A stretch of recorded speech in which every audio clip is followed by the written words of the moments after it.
Yeah, we can. We need to, like, there's two of them. Yeah, we can.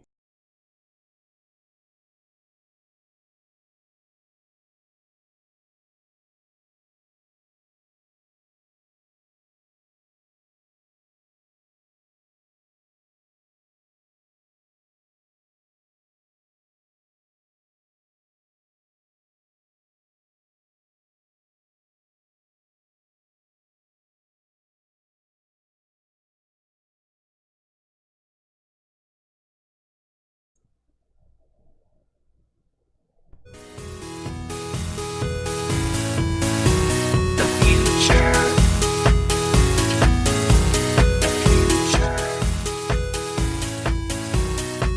Hello, hello. Is there anybody there? It seems I'm all alone again. Does anybody care? This planet's empty. I see no signs of life. Please don't tell me that the human race did not survive. There are no people in the future. There are no people. There are no people in the future. No people at all. There are no people in the future. Where did all my people go? There are no people in the future. Let me try my people call. Where are all my people?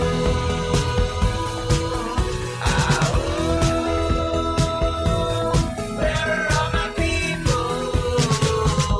I guess I'll fly away. Hey, everybody, welcome. It is Friday, October 15th, 2021. We are halfway through the month. Yes, indeed. Welcome to Raging Chicken's Altitude Podcast. This is Kevin Mahoney, editor and founder of Raging Chicken. Each week, I talk to the campaign manager for Scott Perry for Prison 2022, Sean Kitchen, about the good, the bad, and the ugly in state and national politics. Yes, we are streaming live on our YouTube channel, and don't forget to smash the subscribe button, like the stream, and hit the bell so you know every time that we go live. And for those folks who are on the stream right now, sorry about the little kind of background talk that got to be heard there. We started up the stream, but then some folks came into the room as they were talking, so I had to kind of delay a little bit, but you probably picked up some of that. Sorry about that. Anyways, on today's show, in what is becoming a ping-ponging of women's constitutionally protected right to an abortion, the conservative Fifth Circuit Court of Appeals upheld a Texas law banning almost all abortions. The decision put the case on a direct pathway back to the U.S. Supreme Court. And in what is sending me kind of off the cliff right now is that Joe Manchin and Kyrsten Sinema say they are ready to tank Biden's Build Back Better plan on the grounds that it's too hard on fossil fuel corporations. And the other bad thing it does is it expands Medicare to include dental, vision, and hearing coverage. Oh, yeah. And there's the horrors of providing tuition-free community college for everybody. Oh, yeah. And let's not forget that stuff needs to be all mean tested, right? Right, Joe Manchin? That's what he says? Crazy. At least that's what Manchin laid out, right? Sinema just seems to be pissed that her piece of legislation, the bipartisan fossil fuel infrastructure bill, is not getting voted on first. It's a freaking disaster. Anyways, on the positive part of the ledger, 10,000 UAW workers went on strike against John Deere this week. The strike comes after workers rejected a tentative agreement by about 90%, right, on Sunday. So there was an agreement, the negotiators for the union, basically, okay, this is the best we're going to do. And when you go to the workers are like 90%, nope, not doing it. The workers say the two-tiered employee system, which would hurt newly hired workers, was a non-starter. Now that's some solidarity for you right there. 60,000 IATSE workers, or the International Alliance of Theatrical Stage Employees, right? Kind of the folks that work on sets and all this other kind of stuff in the movie industry and the film industry and the Broadway and stuff like this. Well, 98% of IATSE members voted in favor of a strike over issues of an increased minimum wage, humane working hours, and fair pay for work on streaming programming.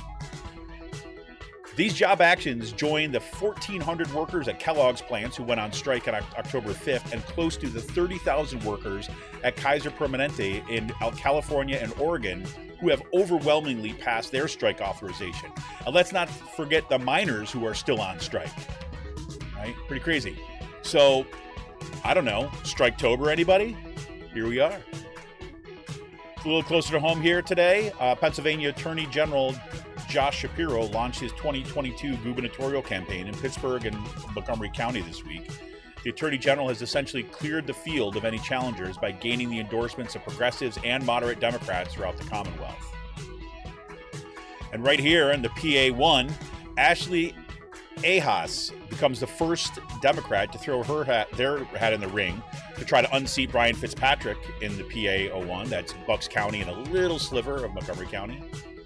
Ahas was an Army vet whose campaign launch video focused on her anger that the American dream is out of reach for so many. Her campaign announcement has spurred critical discussion about the political future of Bucks County and the whole of the PA01, not to mention the lack of Democratic strategy in the area, but we'll see. Sean Parnell, the Trump-endorsed candidate for U.S. Senate, went to court to try and place a, quote, sweeping gag order against his ex-wife. Parnell's wife filed 2 PFAs against Sean Parnell in 2017 and 2018. Some are saying that this can be a liability for his campaign. Shall see. And Scott Wagner, who? Scott Wagner was in the news again this week. On the 3rd anniversary of his epic meltdown underneath the billboard on the side of the highway, Wagner stated that he will pledge $1.5 million to a PAC supporting Jeff Bartos if Bartos gets through the primary. There you go. And the Lincoln Project, you remember the Lincoln Project, right? Well, the Lincoln Project put Pennsylvania's right-wing billionaire Jeffrey Yass on blast this week. Yes, the group put together a 30-second ad detailing how Yass uses his money and a web of political action committees to spread disinformation to Pennsylvania's voters. The group also highlighted a campaign finance complaint filed by Pennsylvania Spotlight. Oh, shut up! Pennsylvania Spotlight, and asked viewers to call Attorney General Josh Shapiro and demand action on the complaint. And this Tuesday, October 19th, from 10:30 to noon at the Alumni Plaza at Kutztown University, the KU activists are holding a rally, a protest to advocate for the rights of disabled students, faculty, and staff. Right? They believe that they deserve the right. Everyone have an environment that's, safe working conditions, safe learning conditions. Seems very appropriate to me. I don't know. Been following this issue here. You know what I'm talking about. I gotta say, I'll talk about this in the show. In today's last call, yes, Captain Kirk got to go to space. Well, the edge of space, at least. William Shatner joined 3 other passengers on Blue Origin's second Rich People's Joyride into suborbital space on Wednesday. If I wanted to pull the sound, this was going to be probably my surprise sound for Sean this morning, but then I went on to load in my sound program, and it was gone from my tablet. So I couldn't do this, but the audio from his awe in space went a little viral over here. It's unbelievable. Gravity, no gravity. It was great. I guarantee that's going to find its way into one of Shatner's spoken word albums. You'll see. And I got to say, I got to love the show. I've been watching the show, The Dungeon Run, and I'll talk a little bit more about this. Yes, I know it's about Dungeons and Dragons, but the storytelling that's going on there is fantastic. So it's got me through a whole lot of stuff that I needed to get through. So I'm very happy with that. I'll talk a little bit about that. I want to remind you to tune into The Rick Smith Show. That streams every night on YouTube, Twitter, wherever you get your streaming content. Rick has also got his Saturday show on freespeech.org. He's got newly launched shows in WBAI in New York and KPFK in Los Angeles. Well, you got to make sure you subscribe to everything that's got going on over the Rick Smith Show right now. And my understanding is there's going to be some new news coming soon, too, which is freaking amazing. Head on over to thericksmithshow.com for all the details, and you can follow every one of his shows. It's just great news. And if you haven't already, you must check out the Sisters of the Night Caucus podcast. You can find it on Anchor, Spotify, iTunes, wherever you get your podcast. The amazing PA women stirring the political cauldron behind this podcast rock the house, and they know where the bodies are buried. Spooktober. Make sure to follow them on Twitter at The Night Caucus. That's at The Night Caucus on Twitter. And for all you gamers out there, want to kind of give the shout out to the Game Inn. That's the Game Inn with 2 N's. The Game Inn is a Quakertown-based black family-owned gaming store. They're friends of the show. They've got everything from retro N64s, the latest consoles, video games for all platforms, and loads of collectibles, action figures, Funko Pops, you know what I'm saying. And now that it's back to school, your kids get an A on the report card, send them on over to the Game Inn and they'll get a discount. Woo-hoo, for every A on the report card. Check them out on their Facebook page. Follow them on Twitter at @TheGameIn. If you're looking for something hard to find and you just want to see if they got it, shoot them an email at thegameinpa. That's thegameinpa@gmail.com. Special shout out goes to Jonathan Mann, who wrote our intro song, There Are No People in the Future. Check out all his great stuff on his YouTube page and follow him on Twitter at @SongADayMan. It's with 2 N's. That's @SongADayMan on Twitter. And this coming Monday, October 18th at 7 p.m., I welcome Philly-based investigative journalist Jordan Hopkins back to the show to talk about his latest piece in Unicorn Riot, School Board Disruptions Escalate, funded by conservative dark money. I'm so pleased Jordan could come back. He was supposed to be on the show back on the 4th, but at last-minute stuff kind of came up, and he wasn't able to make the show, so he wanted to kind of get back in and reschedule as soon as possible, so we got him in right away. I'm so looking forward to talking to him. If you've been following Cyril Michaleko's reporting on what's happening in, say, Bucks County and some of the school board races there, you find out what's happening with these dark money groups that are kind of like spreading money out for these school board races, like the Keeping Kids in School PAC and people like this.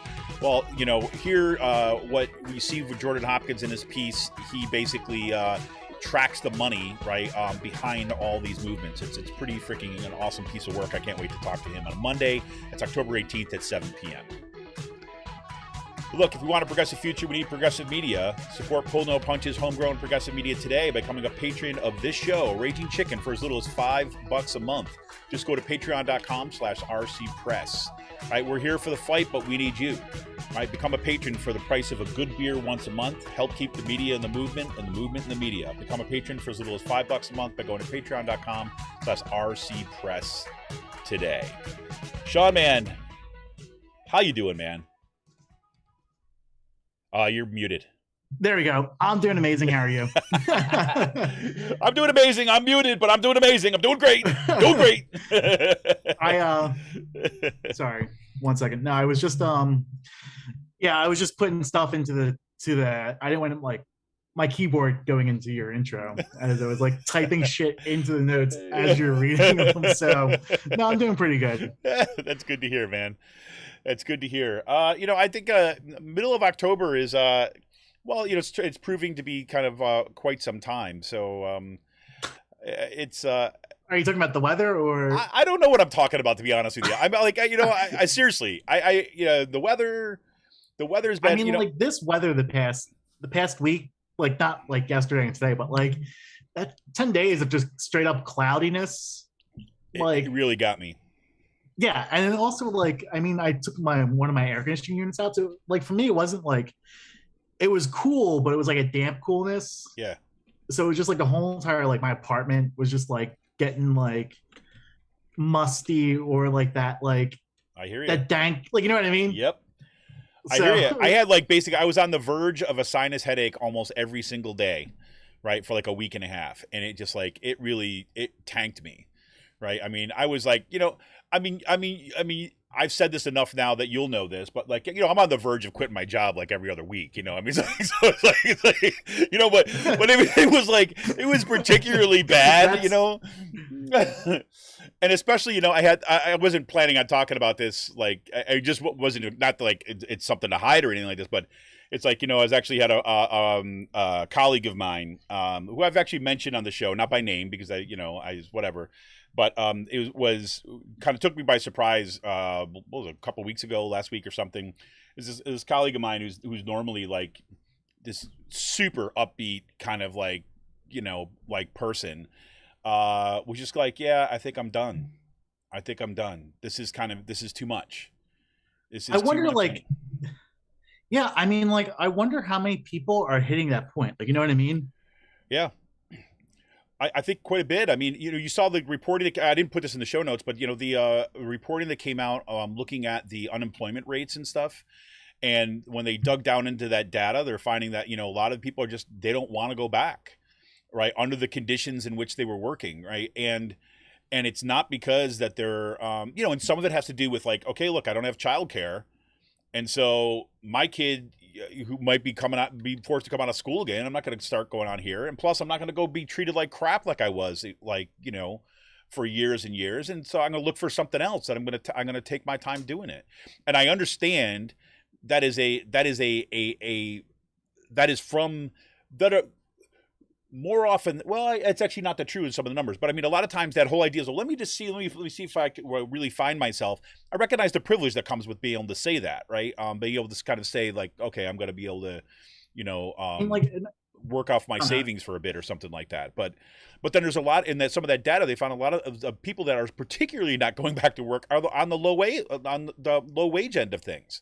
I mean, yeah, I think we're seeing it right now, especially in the restaurant industry. Like, you know what I mean? Mm-hmm. Like, you go out to a fucking bar or restaurant right now, you can't get service anywhere. It's not like it's the workers' fault. Like, would you honestly? I mean, I spent like years of my life working in the restaurant and like service industry. Like, when I left Pizza Boy, told myself I'm never going back there again. Like, I don't mean Pizza Boy, but like never going back. Well, yeah, but like never going back to like the service sector again. Like, I know people who like just up and left this restaurant industry this past year with COVID and are taking like other types of jobs, like doing stuff that's just like, maybe like still like lower wage, but like not as stressful. I mean, like, you deal with that shit and all. Yeah. Like, no, I don't blame people. Like, you know what I mean? I guess we're talking about the happy stuff, like all the strikes that are going on. Yeah. That are coming up. I mean, it still feels like, COVID might be on the downswing. We don't know, but, people are predicting, public health experts are thinking that this should be the last serious wave of That's what it looks like. And if you look at like, the influenza epidemic in the 19, like it had like 3 or 4 waves. Yep. So like, hopefully like this is the last wave, but like, I feel like we still have a societal reckoning. Yeah. Like, we're still like living through a reckoning of our society right now. Like, yeah. And I mean, I just don't know like if there's any other way to go around it. I agree. There was this piece that was in the Atlantic back in May, I think, and it was about somebody was mentioning it again in one kind of Twitter thread this week, and was in kind of connection to some of these unemployment numbers, and was talking about the impact that COVID has had on kind of workers, where, kind of what you said, what reminded me of that is what you just said about the reckoning, right? And that was kind of like the thrust of what was happening here, is that a lot of people were impacted by COVID in the sense, kind of this having a break in the kind of routine and the assembly line of kind of your everyday life, and having these kind of moments of reflection and finding it incredibly difficult to kind of gear up to go back.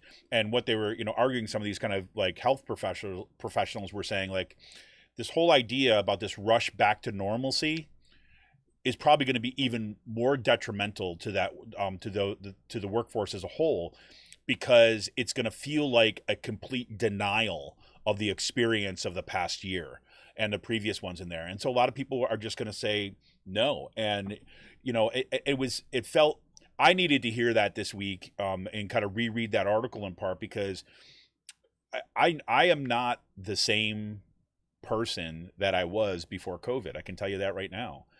I would say the same thing here. I mean, like, I felt like, for me, like, it feels like I've gotten more despondent, distant, like, with things, like, just not like caring, checking out politically with things, like, especially with not just with COVID, but like the stuff last year. Like, I don't know how you like it for me, like it, I don't know how you like get through that. Right. Like, I mean, with, the reopen movements, the insurrection, stop the steal, like all that stuff. And it's just like, it's a grind, but like, I'm fortunate enough to have a job where I've been working from home for the past few years now. Like, I've been, COVID didn't affect me in the way like that portion of COVID, didn't affect me in a way where it affected a bunch of others. And I mean, like, talking to my mom about this, like, she said she will never, I mean, she looked at this past year as a blessing. I mean, she spent the whole entire year with her 2 grandkids. Yeah. Like, you know what I mean? Yeah. Like, that's probably something she'll never be able to get back. So, no, I mean, it's just like, it's, sorry, I'm getting a little emotional now too on my end, but no, it's like all this stuff that's just popping up. Like, you know what I mean? Yeah, I hear you. And it's like, I think that, how would I put this? There's a certain kind, I don't want to go like all like existential or something like this, but I mean, it's like there's a certain degree. I think for me, what has been extraordinarily difficult has been, in the midst of like the pandemic, which is kind of like objectively like apolitical. You know what I mean? I mean, it's like it's a virus, right? And you have to kind of say people need to respond to it. And then to see these kind of layers of response of like, on the one hand, like, the outright denial stuff is just like that's broken something in me, just in terms of like the trust that I would just carry around with me in general.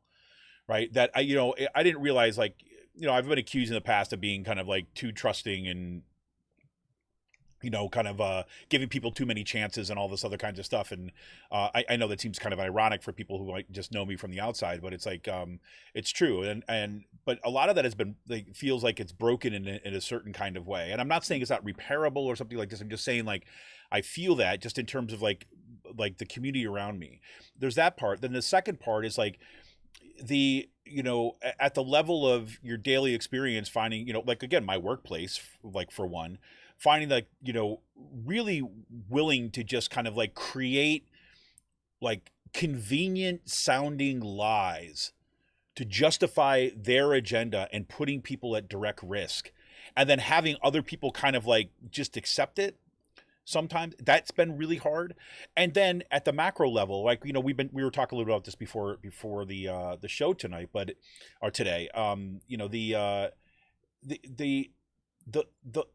the lack of a corresponding kind of militant response, right, from our political, both statewide and kind of national, from our political kind of realms, has been wild. And I'm talking about, like, Democrats here, like, primarily what I mean, because I know that people on the ground, people are fighting really, really hard in a lot of different ways. But it feels like, the movements are going to have to gear up, because I mean, it makes it hard to like have faith in these people, especially right now with all this reconciliation crap going on. Yeah. I mean, like, this stuff that's going on. I mean, what the fuck do we have to say about it at this point? Like, you know what I mean? Like, it's just, there's all this going on. I mean, and then also like the fact that like you're expecting people to just like, boom, all right, back to work.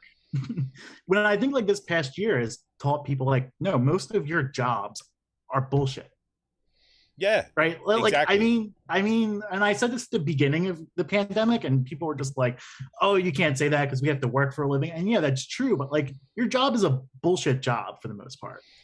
Like 90% of the jobs, like, there was an article, I think, with, like local here in Harrisburg, Rite Aid is moving their headquarters from Camp Hill to Philadelphia. And, the CEO, who was commuting from Virginia Beach to Camp Hill on a weekly basis for this job, basically was just shitting on Camp Hill, which, I'm not going to do that in here because probably got some people listening. But no, I mean, she made a point saying that like 80% of the workers don't want to go back to the office, at our corporate office. Just like, okay, well, we're just going to like move to Philly, and like we'll accommodate everyone to like work remotely if they want to, for the most part. Like, I mean, like, I feel like that's also the part. Like, I had 1-2 office jobs, maybe like an internship and like with Rick, and then working with Rick. But like, when you're in the office for like 8 hours a day, you're not working 8 hours a day. You're lucky if you're working like 3 hours a day. Well, but especially if the work is like meaningless, right? Especially if a lot of what you do is like feeding a machine that is not about like productivity or creativity or kind of interest.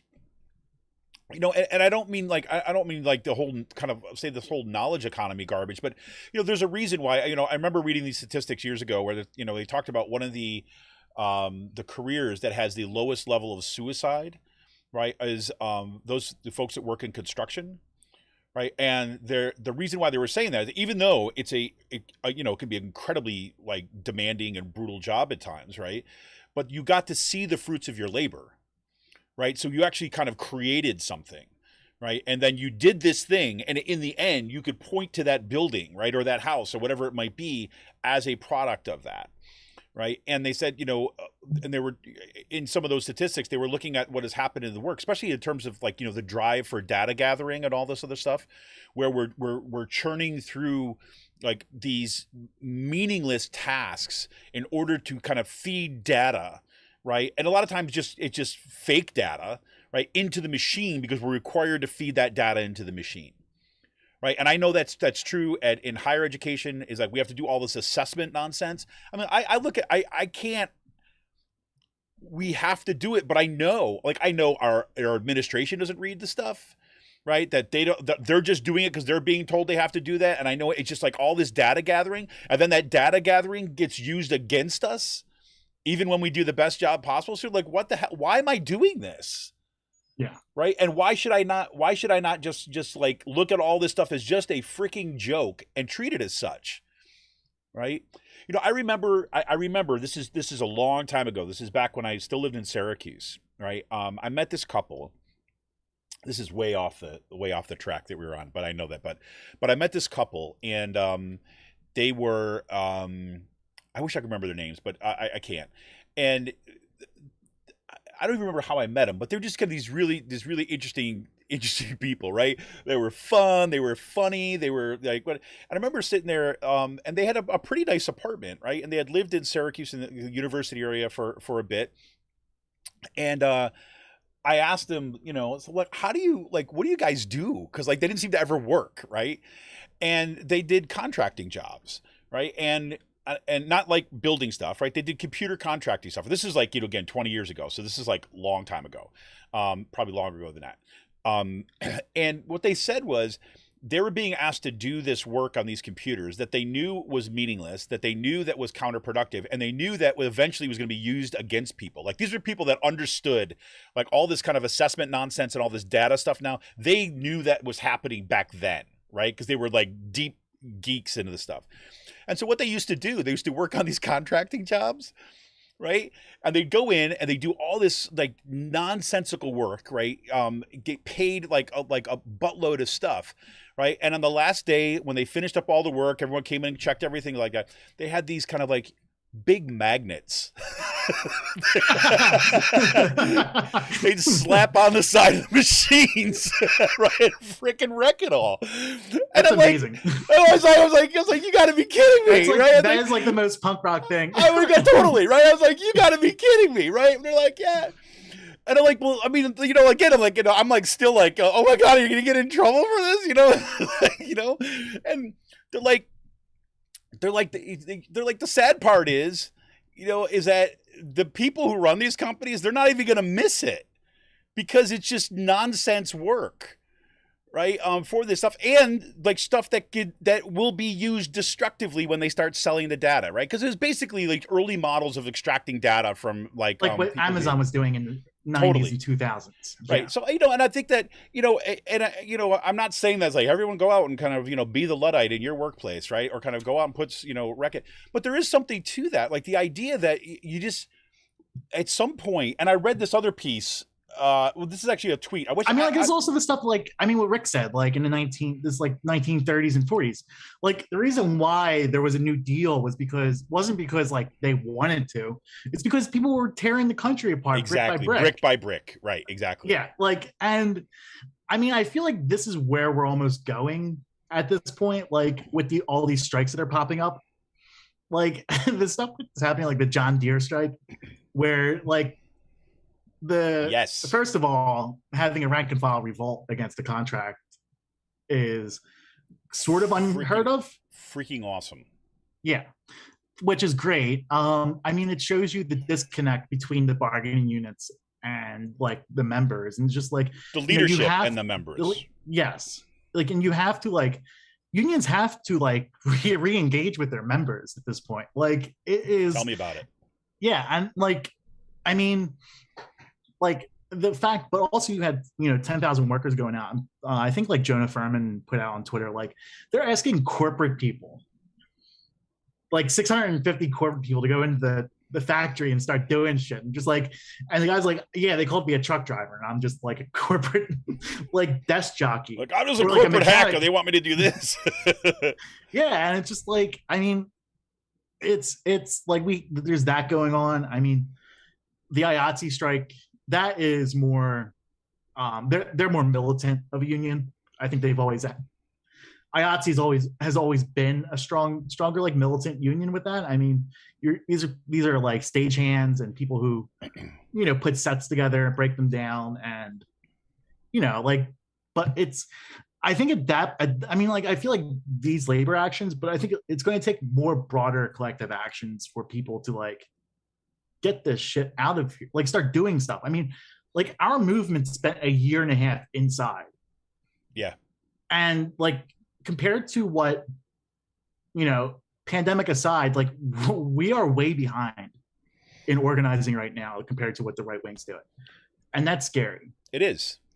But, but these strikes, the reason why I want to put like, pair the stuff on reconciliation, which we haven't really talked about, which we'll talk about in a second, but with these strikes, like with this strike wave that is kind of happening right now, is saying that, it's not just that there's strikes. It's the things that workers are, like you said, like, in the John Deere one, you have a rank and file revolt and say, no, we took the concessions the last time round. And we know what these people made during the pandemic. And we know that John Deere has come out of the pandemic healthier, more profitable, and making more money than it did before. And the workers took the amount of wealth that went upwards in this pandemic is truly obscene. Insane. And they told, and both the leadership of the union, right, and the company said, listen, you have to make sacrifices now because of X, Y, and Z. Right. And like, it seems to me that what the workers are saying this time around is basically like, we're not buying it anymore. Right. You're asking me to sell out my kids. Like, you're saying that my kid can't work at this company and have a decent living like what I did. Because you're asking me to say, I get mine at the expense of those other workers, at the new workers that are being hired. Fuck you. Right? And that's basically what saying. Look at the Kellogg strike, right? And you have one of the plants is right in Lancaster. Lancaster? Did I get it right that time? Lancaster, I don't know. Pennsylvania, right? But, there's like the plants in Battle Creek, Michigan, Omaha, Nebraska, Lancaster, Pennsylvania, I don't know what I'm saying, Memphis, Tennessee. They all went on strike. And what are some of the key issues? 2 tiers of employment. The 2-tier system, new hires would make less money, have higher health insurance payments, and will not earn a pension. Wasn't it the basis of your strike, pretty much the 2 tiers? Yes, exactly. Yeah. That was the basis of our strike. And I'm still wondering what the hell happened to that. Right? What happened to that sense that we are all in this together? I'm watching my coworkers getting sold down the river, right, because they have health issues. Right? Where are we I mean, whatever. And that's a side conversation. But then, they wanted 2 tiers of concessions too as well. Like 30% of the Kellogg workforce would pay higher healthcare costs, lose access to retirement benefits, and never be able to attain the same status as current full-time Kellogg employees. And these employees are like, no, you tried to do this last time. And you see this, I think this, I can't remember which issue this might be in the Kaiser Permanente one that might be strike. And that'll be 60,000 workers if they go out on that. Right? If they go up on, 30,000 workers, if they go out on strike. Right, that's a similar issue to say, look, remember when you kind of sold off our pensions? No, we want them back, right? And the fact that they're saying this kind of stuff in the, in the current John Deere negotiations too as well. This is what you got to do. And then you have you have port workers on the West Coast threatening to strike, as like we have a supply chain crisis happening. Boom. Yeah, I mean, like. I'm telling you, workers, I mean, this is like some of the most encouraging news that I could find this week was exactly this stuff. And like one of the things, go ahead. One of the things like we talk about on our phone calls, especially like the people who like are the most forceful with messaging about pro-unions are the people who lost their union. Because it's just like, this happened to me afterwards and we never thought it could happen. Yeah. I mean, like, like it happened to my family. my parents are still dealing with that like 20, 30 years later of like my dad's union getting busted. Like it's finally, but you have like these people just saying, no, fuck it. Like, you know what I mean? Like, no, we want more and we're going to get it. Yeah. And it's just like, I mean, at some point I think we're hitting a tipping. I mean, I'm feeling down about shit now, and I have been for the past few weeks, and just checked out like with the political stuff. But like, at some point there's going to be a backlash. Like, you know what I mean? And I feel like it's just going to be bigger than these strikes. I agree, and I think that you can see. I mean, you're sending people back to like jobs they hate. Well, that's exactly. I mean, like you think about like here you go, like with the reconciliation bill. You want to send parents back to work, but there's no universal pre-K, or there's no like universal like daycare, which is things that they wanted, like what Manchin is calling like a welfare state. Yep. I feel like using that takers and makers argument. I mean, it's incredible. I mean, what he's saying right now. I mean, seriously. I mean, the disconnect. I mean, like there's the climate stuff, but the disconnect in that bill with like the stuff that is needed to get people back to work is in the bill that they're holding up. That's exactly it. And the fact, look, you're going to be, I mean, I'm so glad to see that you had a protest outside of Manchin's daughter's house, right? And because they made money, who should be going to jail. Should be going to jail. Absolutely. Right. And so, but to see people getting up, because like what kills me, right? You're talking about West Virginia, which is one of the poorest states, right? That people, and we know, had been disproportionately hit by the OxyContin pandemic, or that epidemic. Sorry, right? So you have that, and he's saying that like one of the problems he has with voting for this, right, is because it expands dental, vision, and hearing coverage to Medicare. And you're going to basically tell people in your state who are relying upon this, right, basically say, yeah, I don't think it's a good idea that you have access to dental. When it's a freaking stereotype about people in your state about losing their teeth. I mean, think about that. Yeah. And and I don't know, how to get that through. Right. And I have a hard time understanding. Like the fact that my dad has to pay for hearing aids because they're considered a cosmetic. It's incredible. Yeah. Yeah. Oh, I'm sorry. You got to pay a couple $1,000 to get your teeth fixed because it's a cosmetic. Like, it's not your health. Well, and this, and I was thinking about this too as well. And this is, this came through some discussions I had with some students who were talking about student debt and things like this. And it's part of that thing. That's another thing. We went the past year and a half without paying student loan bills. Do you think people are going to start paying them in January once? Exactly. Like, you want to see that happen. I mean, like, I haven't been able to pay my loans for a couple of years just because of my job. I've gotten a really generous raise this past year. Like, making more money doing the photography stuff. I'm actually like able to put money aside for a house. And then you're going to tell me in January, nope, sorry, you got to stop saving for your house. You got to yep. Like you have to start paying your student loans again. Yeah, remember that dream that you just thought you started to see on the horizon? We're gonna basically, well, here it's like this. We're gonna pull back the blinds, allow you to see this dream and the possibility of it, and actually do that, and then we're gonna shut it again, right? Yeah. And then we're gonna expect you to like say like, oh, okay, I guess I'll just gonna dump all the money into a bank for somebody else's bank account. Yeah, and I look at that, My gut tells me that people have eventually just have to say no. And I think that's what's going to happen soon. I'm hoping so. Like, and I think that there was I wish I could pull up the tweet. I was trying to pull it up before, but this is kind of what got me on this train this week is like, I was reading all the stuff for freaking what Manchin and Cinema are doing, and they're going to potentially wreck like Biden's Build Back Better bill, which again, look, I don't care what the hell is the name of the bill, but the fact is the things that absolutely have to happen were in that bill, right? And it was already a compromise. And to see that kind of being like halved or like cut into a third of its original thing right now is gonna make me lose my freaking mind. But But so the thing is like everything was kind of there and ready to go, and then we're just seeing it just kind of fade away. And people are going to be in a situation in which, like, you say, well, maybe we should just start saying no, right? Maybe it's like what it's going to take is for people to say, you know what? I'm not doing it anymore. I'm not playing your game anymore. And there was this woman, I was getting to the point, she put out this tweet and it said, you know, just basically like, is it just me, or are we at the point now where people are just going to say, no, I'm not doing it? Yeah, and not even like, you know, take to the streets, like just say like, I'm just going to stay home. Like Lebowski. Yeah, I mean, it's just like, just you know, like, and if fuck you it, dude. you know, and again, it's like you think about the you know, about the power of nonviolent resistance, right? It is at the most fundamental level. It's the act of saying no in concert with others. It's saying, I will not accept this.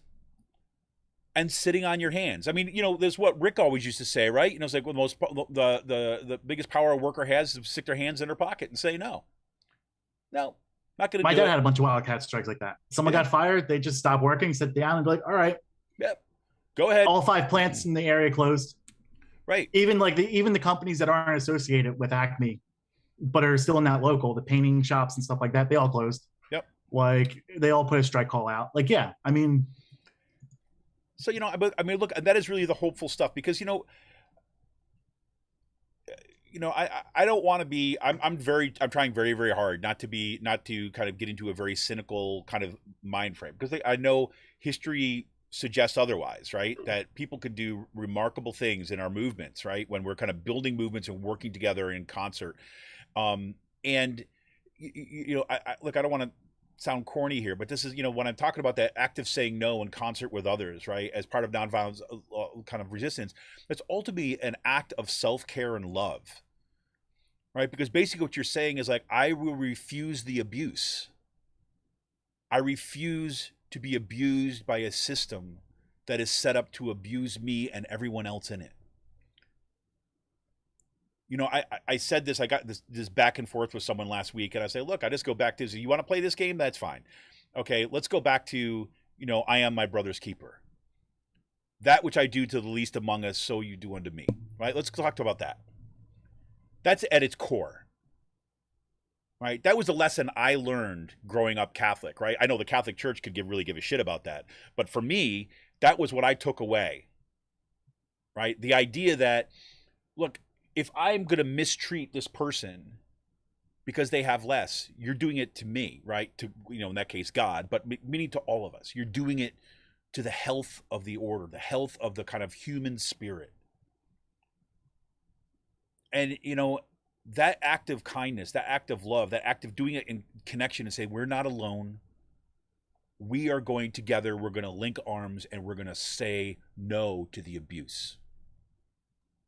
That is revolutionary. And it feels like we're doing this thing right now where as a people, you know, and I don't want to generalize like this, but, you know, I feel like as a people, we're kind of getting closer, but we're afraid, right? And the fear is real, right? I don't want to kind of like minimize that sense of fear. It's risky. Like, you know, when I think about, you know, and I put this in my own word, when I think about, like I said, quit my job every other week, right? The idea of kind of not having that income, right, is scary, right? But I also know, right, the struggle that I have right now is I also know that my university is set up to do harm to the kind of work and passion I have for higher education. And so it's that back and forth all the time. So, I mean, that's just it. And I see what's happening, you know, with this reconciliation bill, which is designed, you know, we have this moment of hope and watching two selfish corporate fucks tank this. That has got to be, in my mind, like, you know, when you get up, you light you light the fires on top of the mountains to signal that that's it. All right, it's go time. That's it. I mean, like, yeah, this is like, I mean, if there's never a point where, where we live in an oligarchy, I think like this is it. Like, you Yeah. know what I mean? And also like this past year, I think what people really still aren't saying, just like, we're at this point because of like the influence dark money has in our political system, not just like Yeah. with this bill, but also like the massive amounts of misinformation and disinformation spread about the pandemic. You have these think tanks set up in every state around the country that have been putting out like misinformation and disinformation on like everything from like workers' rights. People were surprised when Larry Elder came out and said they want a $0 minimum wage. Like, no, that is an actual like policy Yes. position Right. for these think tanks in every state around the country. For people who like actually follow politics, like, it's my job. But like for people who actually do that, like that is not a crazy idea. Like that is like that is what that is a core value of that. Like their core value is like a $0 minimum wage. Yep. Like going back to like the Wagner era in the 60s through like the 19 teens, like that part of like our country's history. Like that's where they want to take this. Like this is where they want to take us. And it's just like I don't know. Like, is it will apathy keep people just like plugging away? Like, you know what I mean? Yeah. Or I don't think so. I mean, I think like with this, like my mom didn't want to go back to work. I mean, she's back at work, but it's almost like a disconnect. Like my dad had to drive. My dad's in his 60s. He got his shots. He's a Trumper, but like he had to drive fucking kids around who weren't vaccinated, got COVID, and taking them to the part of the campus where like they were doing the COVID testing. And he just turned off the bus and he's like, all right, fuck this. I'm not done. I like called the HR, called security, and just like, nope, get someone else to do this. I'm not doing it. Yeah. You're having me driving a bus with these kids unmasked who have COVID. They have to go get tested. Like, no, I'm not doing that. Yep. And he told the union, he was like, no, fuck you. Like, yeah. That's it, man. That's where we got to be. And I look at that and I look at what's happening, what has just been, teed up as going to be the Supreme Court case of all cases when it comes to Roe v. Wade and kind of the guaranteed kind of right to abortion in this country. You couple that with, a political culture that is ready to sell our planet down the road as well as workers. It does look like everyone's got to be in right now. This has got to be like, that, nope, we're not doing this. We are not going to allow this to happen. And I know of all, when you get your head really deep inside politics, right? And thinking about all the machinations of, like what has to happen in the Senate and the Congress, also like, I get all that stuff. Right. But there's this guy. I'm going to forget the guy's name, and I apologize for this. He's a rabbi, an old from I don't know what we would call ancient, but all the time. But there was Menenides or something like this, right? We use this quote about hope, and he said, "Hope is the belief in the plausibility of the possible, not the necessity of the probable." Right? That idea that, yes, it's probable that this kind of runaway capitalism will continue, right? But it's not necessary. And it's possible, it's plausible that we can do better, that we can have a truly just society. Yes, it's a long shot. I get it. Yes, we don't have the people that are willing to have the political will to accomplish these things, both at the local level, both at the state level and the national level, the global level. But we also know that history has shown us that what had in the past, what seemed implausible, right, what seemed improbable, right, was not necessary. Otherwise, we'd still be sitting here being ruled by kind of like, kings who take their powers from gods. We're not. And that's, that's the hope. That's the hope, I guess. But it's, I'm looking at, like the pathway towards, like, well, I don't know what's at the intersection of kind of like Mad Max and The Handmaid's Tale, right? That's where I think we're headed, like, we're headed towards right now. So Yeah, I mean, to me, it feels like Lord of the Rings, but that's all I've been like paying attention to the past year. Just like march on to like Mount Doom. yeah, I'm ready for that, man. And we're going to talk a little about D&D in today's last call too. So that's what I feel like. Got my vicious mockery for all you D&D players out there right here. So I thought that was a fitting shirt to wear today.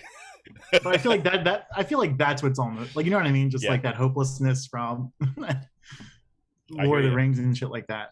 I hear you, man. But all right, well, hey, so Striketober. Happy thoughts next. yes. Striketober, everybody. Yes, Emily, thank you. Happy Striketober. Yes, for all you listeners out there, Striketober. Hey, listen, I want to give some quick shout outs to some folks who have just been doing just amazing stuff, kind of helping us get our stuff out and kind of tweeting stuff out. I want to give and I'm just going to refer to their current Twitter names, right? Instead of just like trying to do all the @ signs, but a special shout out today goes to Boho Girl Resists.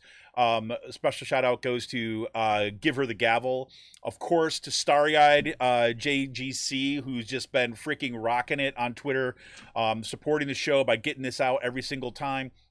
Shout out goes to Melza B, who's just been, again, tweeting our stuff out left and right.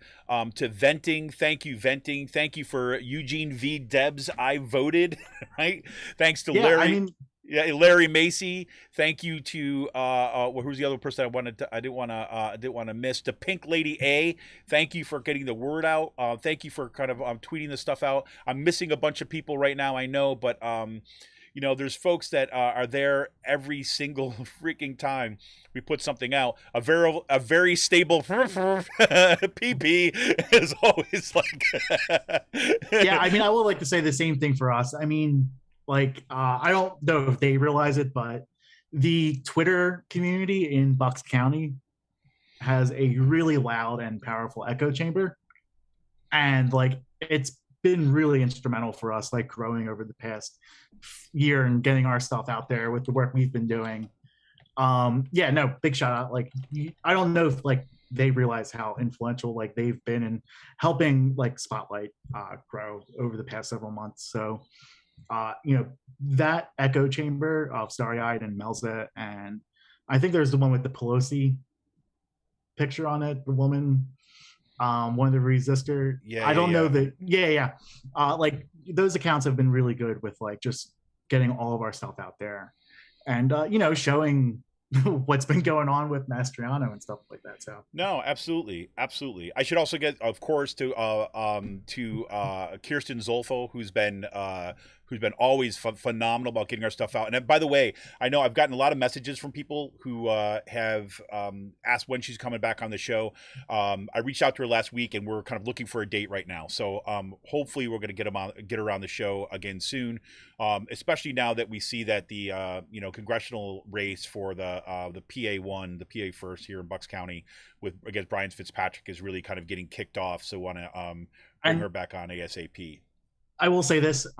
It is important for like having us and this podcast and like others linked up, because like this right here is what, well, I mean, like you look at the right wing has been doing with these school board races, creating their own echo chamber with the fake media sites like Del Val or Broad and Liberty and Dom Giordano on the radio show. Like that, those are the three main drivers of like all this disinformation around these school board races in the Southeast.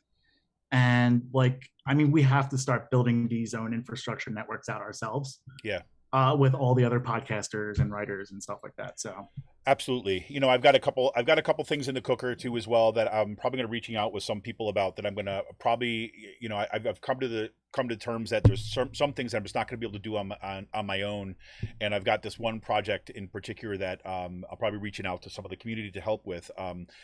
But as a way to try to, get all hands on deck, at least from this vantage point, kind of in the media sphere, which we're doing here with Raging Chicken, to try to work to bolster the work that is doing by activists, the people who are doing all the door knocking, to the candidates who are stepping up to run, to the movement builders that have been working nonstop for this past year. It's been really, really important. So thank you to the community for the work that you've been doing, helping get us out. And I remind everybody, look, you listen to this show right now, spread the word, tweet it out, right? Share the content, like the stream, make sure you subscribe to our YouTube channel. YouTube channels, we have more subscribers too. We're up to kind of 163 people now.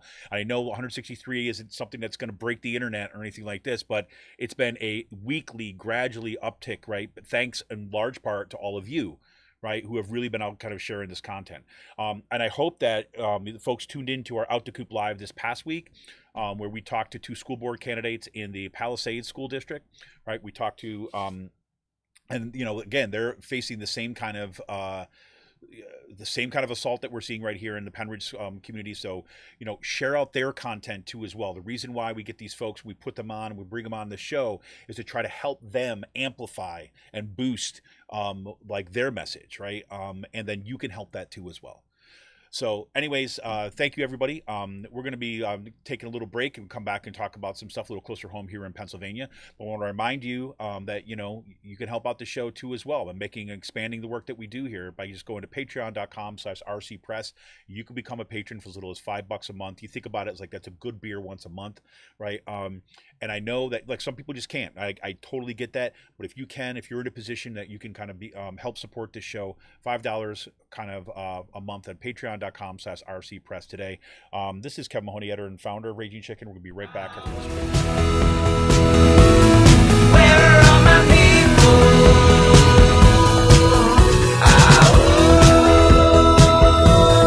Where are my people?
back. This is Kevin Mahoney, editor and founder of Raging Chicken, here once again with the campaign manager for Scott Perry for Prison 2022, Sean Kitchen. And we're going to dump into. I think I want to keep this name around for a while. Yeah, I like it. We kind of, it's been a big week in Pennsylvania, right? So it's like the official kind of launch of the electoral system, and kind of the top of the ticket, we saw Josh Shapiro this week, Sean. Yes, surprising no one. Josh Shapiro has announced his run for 2022. Earlier this week, he was in Pittsburgh and then went over to Montgomery County in Abington, where he's from. And I mean, it's not surprising. It's definitely an interesting road Shapiro's taken to get here. Shapiro was one of the brokers that in 2006 with the Democrats in Pennsylvania, or 2008 with the Democrats in Pennsylvania having a one-seat majority, brokering in power and putting the Republican Denny O'Brien in as House Speaker for that term, because and if you look at it, both leaders, Prezell and DeWeese, ended up going to jail within a couple of years, either through like Bonus Gate and Computer Gate. But I mean, like, Shapiro has a really long political track record. I mean, Roxbury has footage of on the House floor in 2006 as mayhem is breaking loose when DeWeese wasn't going to get the House seat. And also, like, it's been in, because like after this, Shapiro failed to get DeWeese out of leadership, and once you go for the king, you must not miss, like in your caucus. And, that sent him down this path of getting out of the House, going into the county commissioner seat in Montgomery County, bringing like one of the first majorities to Montgomery County ever, in that wave, and then going on to the Attorney General's office. I mean, it's kind of an extraordinary, like, I'm looking at my like 15-year run with this. Like, you know what I mean? Yeah. For him to get to this point. So, yeah, I mean, it's not surprising. Everyone knows he has these ambitions and has higher ambitions. And like, I mean, he did a job with getting everyone in line for this. Well, so do you think, and to do it before, like, to effectively clear the field before he even like announced his campaign? Well, that was going to be my question. Is like, so I mean, does this effectively clear the field? Right. Of any serious, like serious? Yes. You definitely think? I mean, like, yeah. I mean, if one of the things, you can say what you want with Shapiro, but no, like, one of the things with I thought was really good with his launch video, especially like him, Malcolm Kenyatta's launch video. They are not letting January 6th go away. Yeah.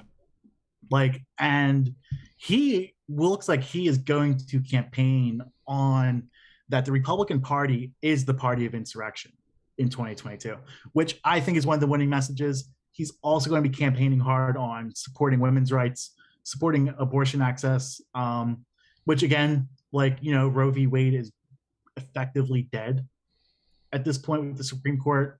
Like, I mean, yeah, we're down now, but like, hopefully these are drivers that get people out and motivators. So it'll be interesting.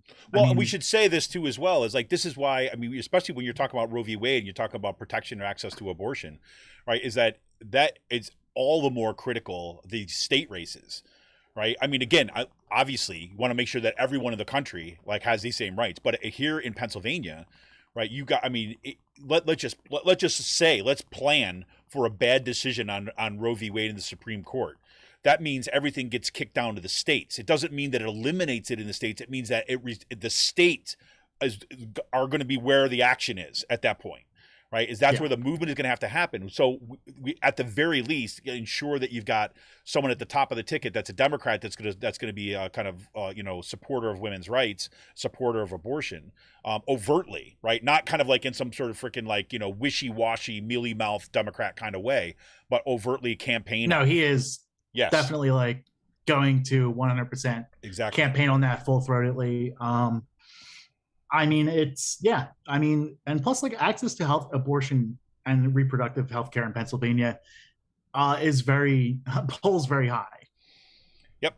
Like, I mean, so, you know, in the campaign video, you know, you saw Ed Gainey endorse him. You saw other endorsements from, like, you know, people right, left, and center of the party. Yeah, I mean, like, he effectively tied everything down. And, you know, like, I kind of don't really like that there's not going to be a primary because, you know, they're for accountability reasons. But you know, he's going to work his ass off for this. I mean, he was out there every day, pretty much like every corner of the state last year. I mean, he's already doing this now. I mean, he's working like a machine at this point. So. Well, you know what, I have to say, I like the fact too. I mean, you and I have had this conversation multiple times, right? But, you know, one of the things that look, he's a partisan. He's a partisan, right? It's like, and that when it comes right down to it, is like that's what has to happen at this point, right? I mean, it's like, look, if I have to put like, okay, what my political commitments are, what my ideal candidate would be, that person is not Josh Shapiro, right? Just in terms of, however, right, that doesn't mean that therefore he's bad, right? Because guess what? I can think about more than two choices in my mind at once, right? And also, like, I don't get this, like, left, you know, I'm also going to piss off some of my friends with this, but I don't think they listen to the podcast. But like, the fact that, like, there's already people, like, on the left saying they just won't vote for like for Shapiro, and like, here's like, okay, so you're a socialist or a union organizer, you know, saying that you're not going to vote for Shapiro, then what's the alternative? Right to work on day one. Yeah. Like, exactly. how are you going to like, you know what I mean? How can you as a leftist justify not voting in an election like this when there is someone who's a straight up fascist on the other side of the ticket, who will push through, who will attack women, who will attack workers, and really sent like us back like a century or two? Right, but this is exactly the issue. Again, this is something we've talked about over the years too.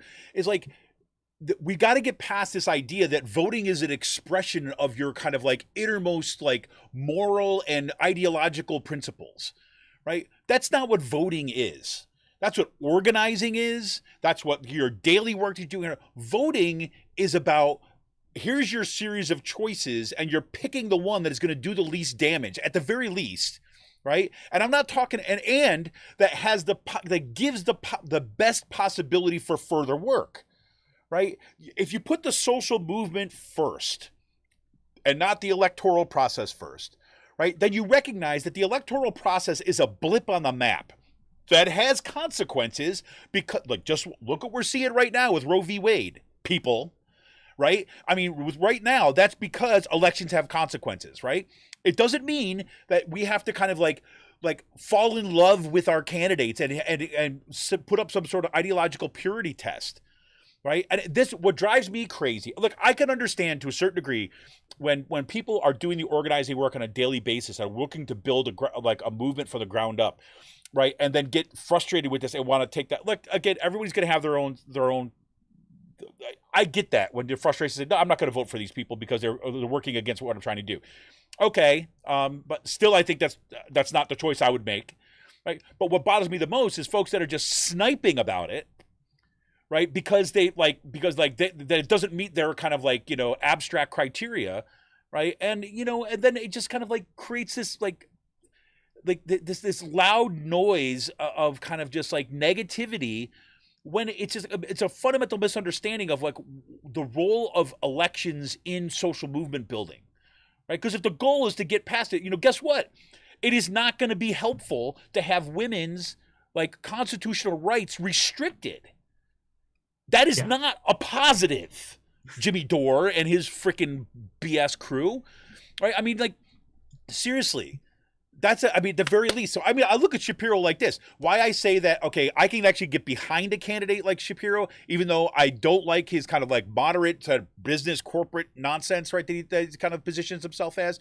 But the thing is, he's willing to fight, right? And he's even done that on a national level, right? He's actually gone on the national level and thinking he's not been doing what some of these other PA candidates have done when they've got a national stage and trying to sound like, hey, we could all just get along with stuff like this. No, he's taking his shots.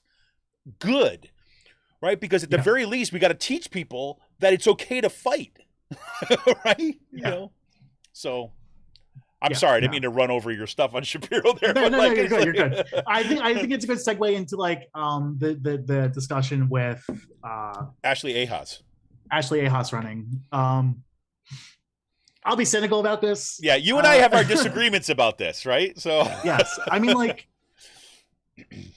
I think the messaging of anger is good, right? I think you're going to see that. I am all for using negative partisanship and anger, you know, for this stuff. I think we have to, as a party, you know, as a movement. We can't be like, can't we all just get along? Like, you know what I mean? totally, Or civility and stuff like that. Like, 100%.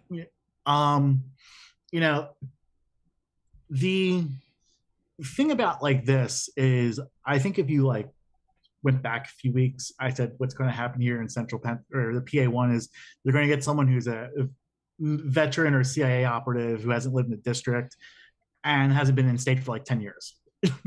Yeah, you called that. I mean, like weeks before you knew about who was going to do this, right? Exactly. Yeah. And like my whole thing about the cynicism is like, you know, we had like I was living in Montgomery County when Kevin Strauss was running, and like when the PA13, Brendan Boyle and Leach and everyone else was running in Montgomery County. Kevin Strauss showed up to a what should we call it, like a Monco DFA meeting at the time, because parts of the PA1 cross county line road for like 10 feet. Pretty much, like, you know, gotta get every like possible Republican in there to keep the numbers going. But no, I mean, like, I'm just more cynical about this. I don't like this idea of the Democratic Party recruiting veterans or CIA operatives to run in these type of seats. You know, I think that like we have workers, we have people in the district first, but like, you know, like we should be running workers, working people, teachers, laborers, like your person standing behind the cash register. Like we don't, like the way that the Democratic Party thinks it's the model candidate, there's research out there that shows that like no, that's just bullshit. Right. Like stop it with this model candidate stuff and like run actual ordinary people. But I mean, like all that, but I mean, like that's where I'm at. So I'm glad. Right, go ahead, sorry. I'm glad that there is like this anger in it. I think there has to be, but no, I mean, like that's pretty much like what I have to say right now. Yeah, so like, okay, so this is my starting point on this, right? So my starting point when I saw, it was funny because Sean, like literally, like I had just gotten saw the tweets on, you know, her campaign launch video, Ashley Ahas. I saw her campaign launch video and saw some tweets that were coming out from some friends of the show, right? And I was like, okay, let me go check this out. This is okay. Now we got, you know, it's up and running here in the PA first, right? And I'm all in. We need to get Brian Fitzpatrick the hell out, and we need to break this cycle about the way things have been for a long time, because Bucks County is like, you know, we've got our problems here. So, and it came out, and I was like, this video wasn't what I expected, right? I kind of was like, you know, Sean had kind of primed me with the, you know, with the, you know, they're gonna pick a veteran and CIA operative, they're gonna fly in for it, you know, that kind of stuff. So I was kind of like, you know, so okay, I could see that happening. You know, I wasn't hearing any other buzz about other candidates that were out there and so on. So that didn't surprise me 100%. When I looked at the video in terms of its messaging, right, a few things kind of stood out for me that I thought were really important, right, in terms of a campaign with Fitzpatrick, is that in the messaging, at least in that video, one, as Sean was just saying, anger is foregrounded, right? It said that I'm angry, we're angry, and then look at what these other people did. And she's going to be running, it looks like to me, also on that insurrection, right? You got the images in there which are kind of pointing to like what these people did. Right, these people kind of attacked what's going on. We cannot put up with, and layering that with like, you know, crushing student debt, right? And with the lack of kind of like, the access to the American dream. And I know everybody runs on that, but whatever. But it was her affect, I think, was really, really effective in that campaign. Now we'll see how this plays itself out, because we know a lot of times when you get candidates that come from the outside, and especially if they've been recruited, and I don't know the background at all, right? In terms of like, matter of fact, I've reached out to her campaign to see if we can get her on the show, right? So I think that would be a really interesting conversation to kind of hear a little bit more about, okay, how she came to this decision to run for running the PA first. And I think that's going to be important to get out there early and not just kind of like run the ads that are going to go out to everybody in the county, but reaching out to those pockets in the movement, right, that are going to be speaking to the activists who are ultimately going to be the one who's going to get the job done. So that's part one, right? Part one is, I think that initial launch video was good, and I better than good, right? I thought it was an excellent way to come out of the thing, right? The fact they had to bleep out her saying, F, right? And I think that was obviously intentional, right? So that's kind of like the affect was good there. What it's going to mean in terms of policies, I've heard a bunch of things of people saying things about background and things like this that I just don't know, right? So I'm not saying they're right, they're wrong, whatever, like I just don't know, right? So we'll see. I mean, we got some time ahead of us here. The second thing that I would say, about was I was happy she came out now. It's like part of what the problem here is in Bucks County with Brian Fitzpatrick is we got to remember it's not just the Democratic Party here, right? Labor unions and environmental organizations have endorsed Brian Fitzpatrick. Right? And they've had a relationship with him, and they have helped him make the case that he's this moderate that works with everybody on both sides. And when you have the money from the big environmental groups and the money from the like PSEA and other labor unions come in, the money and that stuff, when they say we're getting behind this other guy, this Republican, it drives all the other organizations out. So what it does is it leaves the candidates, right, with very few both monetary resources and people resources, right? So that's going to be the challenge here, right? And like I understand, like I'm enough of a kind of, I know the inside game well enough to know, like, look, if you're kind of a labor union, you're an environmental organization, what you're trying to do is you're trying to kind of like see, okay, am I going to be able to get this vote? I'm going to build this. I'm going to do what do you call it? I'm going to get behind these. I'm going to get behind this guy because the relationships we built and so on and so forth, right? And I'm not even saying that kind of these folks should not go out and, or I'm not saying that they should just go and endorse the other side. Even if I want to be super cynical, I think they should endorse the other side. But whatever, just not make an endorsement. Just wait, right? Don't come out and kind of endorse the candidate right away, right? Say, listen, Brian. Like, look, we understand we've had this relationship for a while, but we got this crazy stuff that's going on in our country right now, and we're just going to wait on this one, right? We're not going to come out against you, right? But we're not going to sink all of our resources and dollars into kind of like in your messaging and stuff. And what that does, that means that right here, when living in Bucks County, it means those 8x10 sheets of plywood, right, that go up all over the county saying that, this organization, whatever, this quote unquote progressive organization supports Brian Fitzpatrick, they don't go up. Right? Because that's part of the appeal around here. If you're in Bucks County, that is part of what happens. Fitzpatrick, farmers for Fitzpatrick. And then you get the organizations that should be mobilizing to increase Democratic majorities in Washington, D.C., right? Their name is going up in support of Brian Fitzpatrick, right? And they got a good game here. So we have to break that cycle somehow. And so this is my concern, right, going forward. It's like, okay, so we know that the money is not there, the organization is not there to go and build out and recruit these other candidates, right? Because the organizations that would be recruiting those other candidates normally have supported the other guy. So then we have this challenge of having a strong candidate and finding funding streams that are outside of those other streams. And my concern, of course, goes back to what Sean raised from the beginning, is that that money is in these like DCCC pockets and these rich donors. And that is going to suppress the votes long term.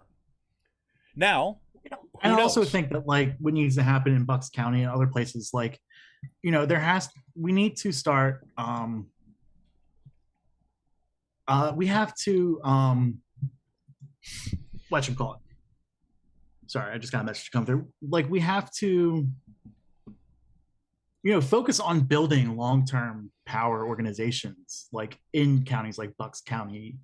If we're Dauphin, if we're Cumberland, if we're going to flip these counties and hold on to them, like, you know what I mean? Like, it's just like, like that's what it's going to take. It's going to take these like we can't just have parents talking on Facebook or like the resistance groups meeting up. Like, there has to be like, everything like that is good and everything. Like, I'm not trashing them in any way, but like, there has to be money, funds dedicated into bringing all this stuff together and building that movement, and not just have like a flyby campaign like Bucks United or something like that, where it seems like it's just going to ramp down after election day just because they wanted to get row officers elected in Bucks County. I agree 100% with that. But like, I'll tell you right now, is like, we've had this conversation multiple times, kind of like offline or kind of online, offline, whatever you want to say. But, the idea is like, look, what's happening right now around these school board races, right? This is my belief, right? So I'll put this out here. It's not just parents talking in Facebook groups, right? These are parents that are seeing what's happening and are using that as one form of communication, but they're doing the on the ground organizing too. Yeah, they're doing the meetups. They're showing funds. Up. Right. There has to be paid organizers in Bucks County. Exactly. To keep that stuff going. Exactly. So right now, this is what I'm saying. This is the opportunity, right? So, but then the question is, where's the money coming from? Right. If it's paid organizers and stuff, who's going to fund those things?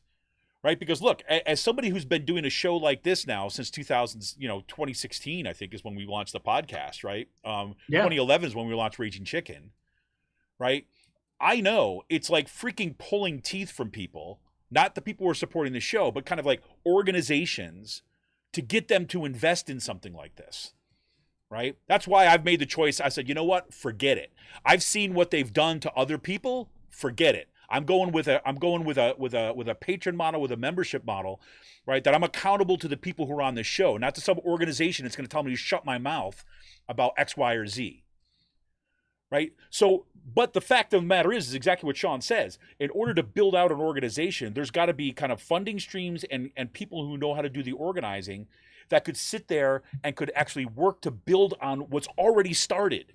And that's what kills me, is I have seen the kind of organizing that I've seen going on here in Bucks County right now on these school boards has been outstanding. But there's no infrastructure, right? Because, I mean, this is like the Democratic Party, let's face it, Democratic Party in Bucks County. It seems like it's a social club. It's a social, yeah. I mean, it is not a functioning entity that is capable of doing that organizing. And so if we recognize that as a truth, right, then the question is, where, like, your followers... This is where, like, again, like, you have Kristen Zolfo, Melza, like, this is where they can use their influence in getting people to run for these county committees. Because let's face it, county committee votes are next year. Like, state committee and county committee are next year, with the gubernatorial primaries coming up. Mm-hmm. So, I mean, like, we're talking about out here in Dauphin County, I'm looking to get on the ballot for my county committee, and run against the person who frankly just doesn't really care about the county politics. Yeah. Which is just like, again, it's like that social club aspect. And then state committee elections are next year too. Yep. Like, I have this argument back and forth where, do you want to take over the county party and use that as a vehicle for organizing, or do you just want an outside group coming in and use that, like Reclaim or PA Stands Up and stuff like that. Like there's those arguments, but like, it's also, you have to get the dead weight out of the party apparatus too. Like, which means making certain people uncomfortable. Yeah. And it means stepping out of your own comfort zone. Yep. Getting yourself on the ballot, all you gotta do is just get 10 signatures in your neighborhood. But like, that's a lot of, like, that's still a barrier for people to do. Yep. Like, so. No, that's exactly it. And like, so this is what, this is I'll close this out. I know we spent a lot of time on this, but it's like, one of the things I think, look, from what at least the reporting is showing on this, it's saying that there's, Ashley Ehas is not going to be the last candidate that throws in for the PA to run in the PA first, that there's probably going to be a primary. Maybe that won't play out. We'll see. It seems to be that she's taking a similar tack that Josh Shapiro just took. I mean, it's not a coincidence, I think, in some ways, that they launched like right around the same time. And it clears it up. So, but if what I see is a possibility right now, and here's my most hopeful like sense right now, is that I do think there has to be a significant change in the Bucks County Democratic Party, right? And if Ashley Ehas is the candidate, right, this is an opportunity to channel those, not from like, let's do what the existing Democratic Party structure does, but actually as activists to get this person elected and get Fitzpatrick out. Because you know what? Winning helps to win more, right? And like the last time round is like, it wasn't going to happen. It was very clear early on. This time round, if she turns out, look, she has been knocking doors. She's been knocking doors with people in the community, right, since the summer, right, to get these other candidates elected. And as a result is kind of meeting some of the activists who are already on the ground there. If she turns out to be a strong candidate, like, this is really an opportunity to use this as a vehicle to funnel our organizing efforts that are already going on, right, to fundamentally change the county party, right, and having that little sliver of probability, right, that it's possible to get rid of Fitzpatrick, right? And we can teach those other organizations who've endorsed Fitzpatrick, we can teach them that there's another alternative. That's my most hopeful sense. And also, I mean, like, look at the candidates that have been running in that district. Exactly my point, like, right? Exactly. I mean, you have Kevin Strauss, Shaughnessy Naughton, whose husband is a campaign consultant, smuggler who should be going to jail. You have Scott Wallace, who was a legacy Democrat with what his grandfather was FDR's vice president, right? The first one, FDR's first vice president. Like, you have, like, I mean, yeah, it's just, we need to do better with like building out recruiting candidates. And like, this is what the right wing is doing. Like, this is why these school board races are so important, because like these school board races, people that are going to win these school board races this year are going to be running for the House or Senate next year or in 2024. And by like 2026 or 2028, they will be in Republican leadership in these caucuses. Yep.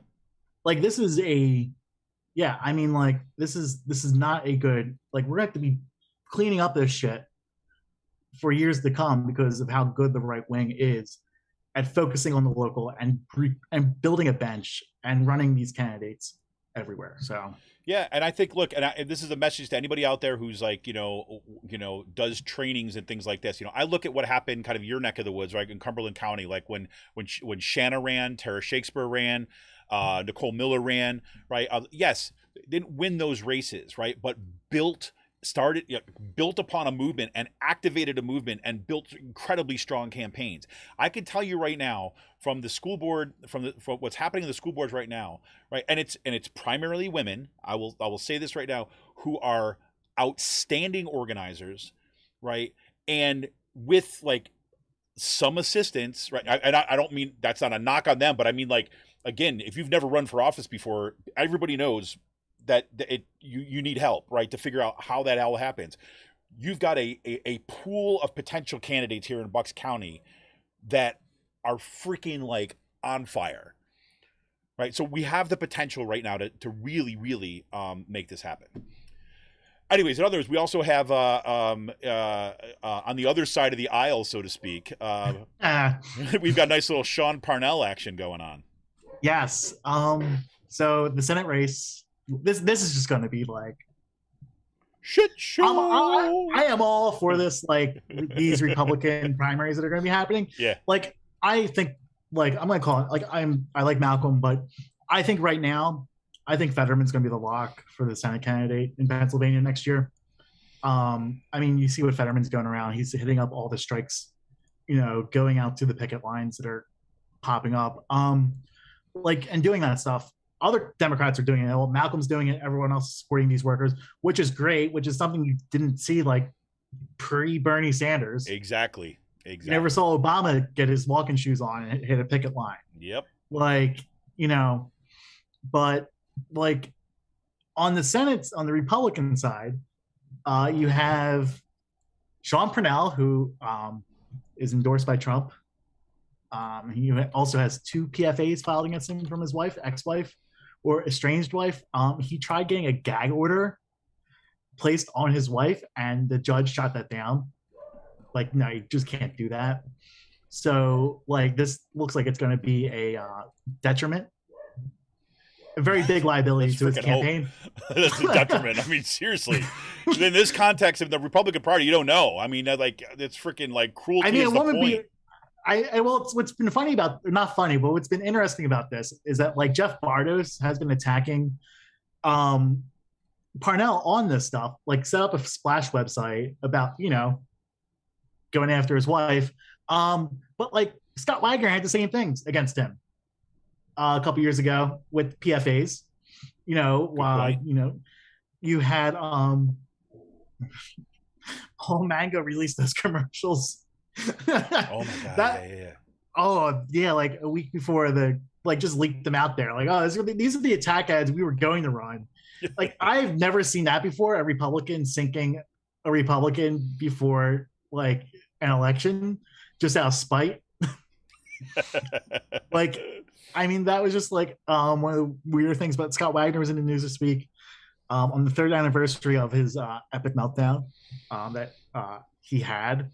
He what was that? Do you remember like the actual day that was like? Yes, I do. What was the date? It was Tuesday, October 12th. October 12th. Was October 12th. We were podcasting at the time. I remember this, right? I remember exactly. And I just like, I almost fell on my chair, just like. You're like, you can always tell when something like major goes down because Sean suddenly like he's like staring like this, like all of a sudden like his eyes get really wide and he goes into this like trance-like state. No, my jaw literally dropped. Yeah, when I was just watching. Totally. Just like,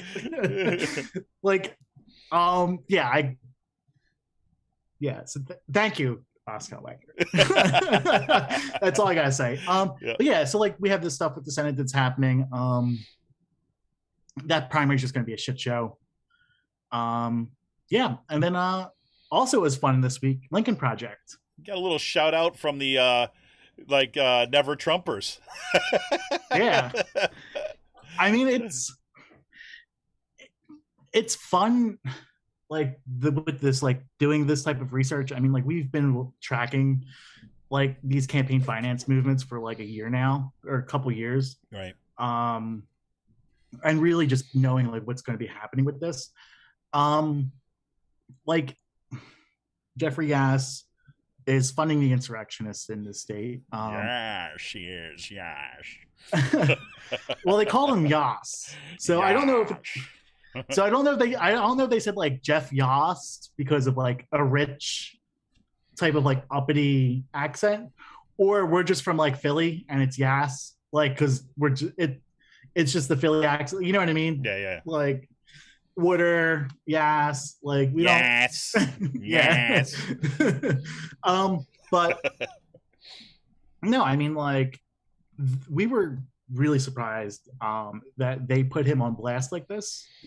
They made a 30-second pressure ad, and for people calling Shapiro's office and telling him to move on the campaign finance complaints that Spotlight put together, which is something that we didn't have to do.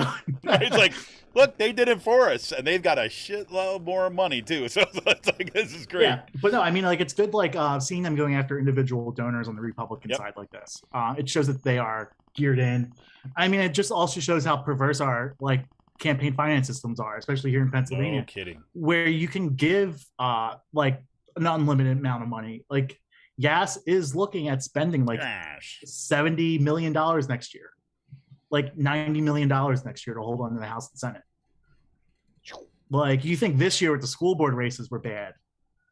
like this guy's going to become a like national known figure. Yep. Within the coming months. Yep. So, like it was, yeah, but it's really cool seeing that.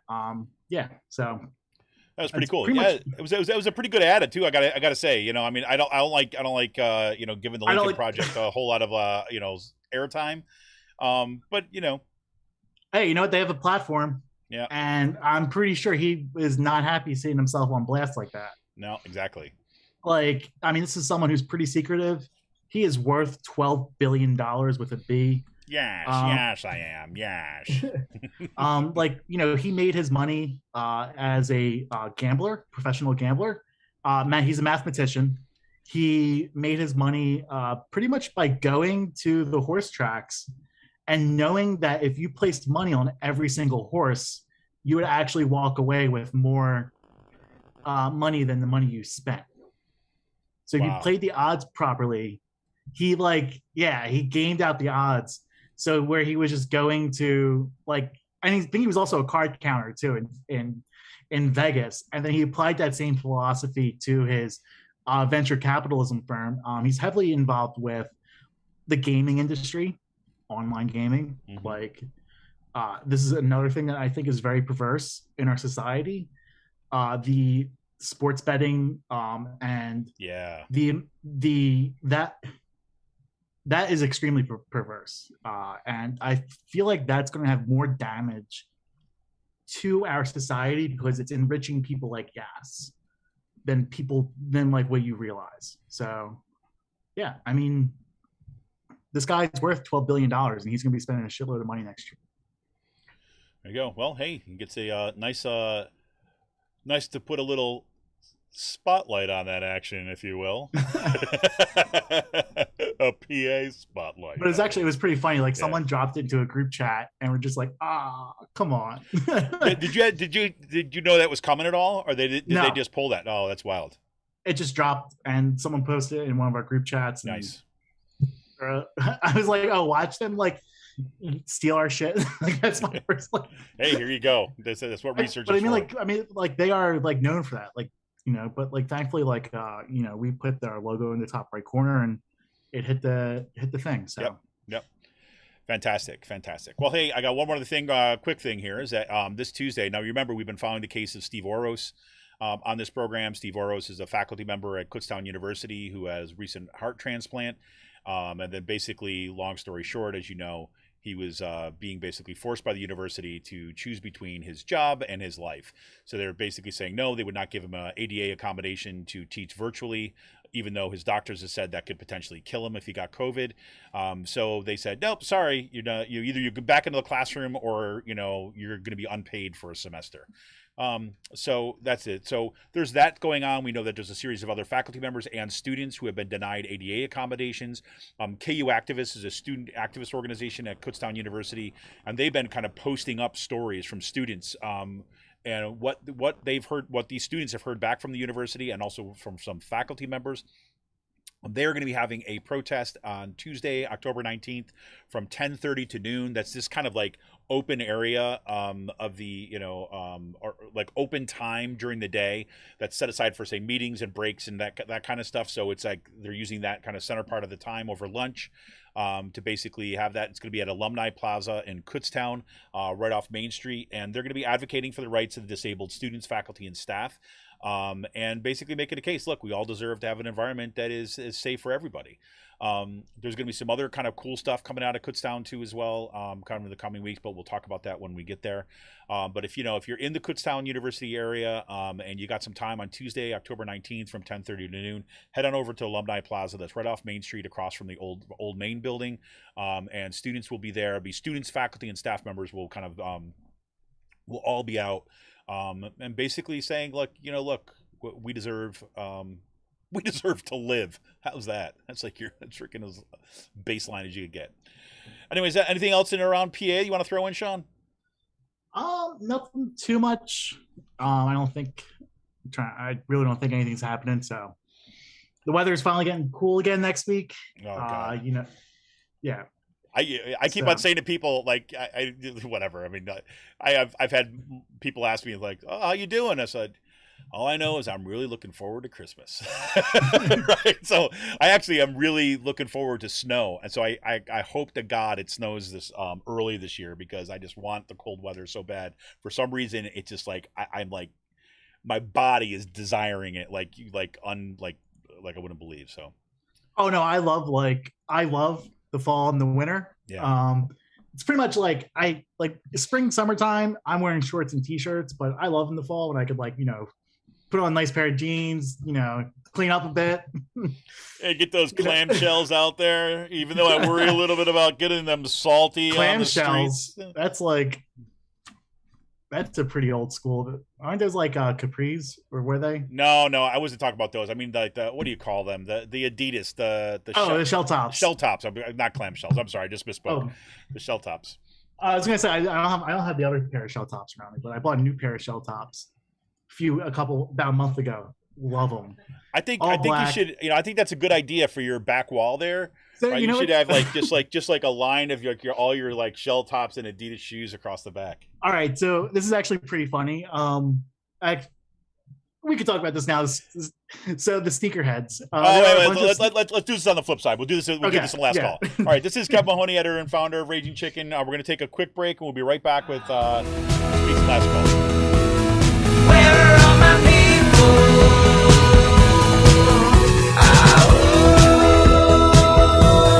Where are all my people?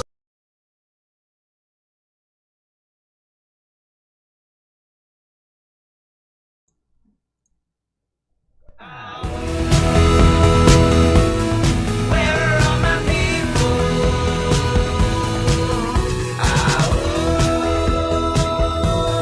Where are all my people? Yeah, real quick break today, everybody. Hey, it's to this week's last call. We talk about whatever else is on our mind, kind of some fun stuff. But Sean, let's get back to the sneakerheads.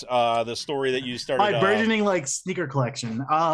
Yeah, so it was actually pretty funny. There's a lobbyist that I talked to yesterday. This reminds me of a story. But a few weeks ago, when I was in the Capitol for that press conference with the first fraud hearing, one of my friends who I haven't seen in a while, Christian, he used to work at Penn Live, now works in the Senate.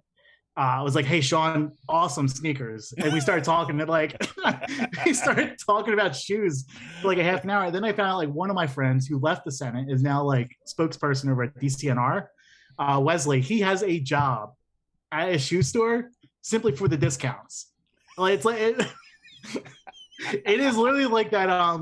This person's a communications director with a state agency and keeps a second job just to get discounts for his shoe collection. Apparently, he has 100 shoes in his closet too. Oh my god! It's literally like that.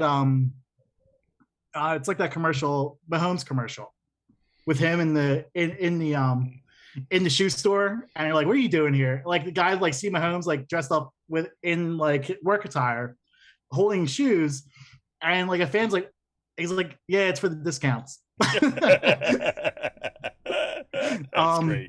And so yesterday I'm sitting out on the deck with Roxbury. First nice day in forever. We're sitting on the deck, and one of the lobbyists comes out, who is a Republican lobbyist, who's also an Adidas sneakerhead.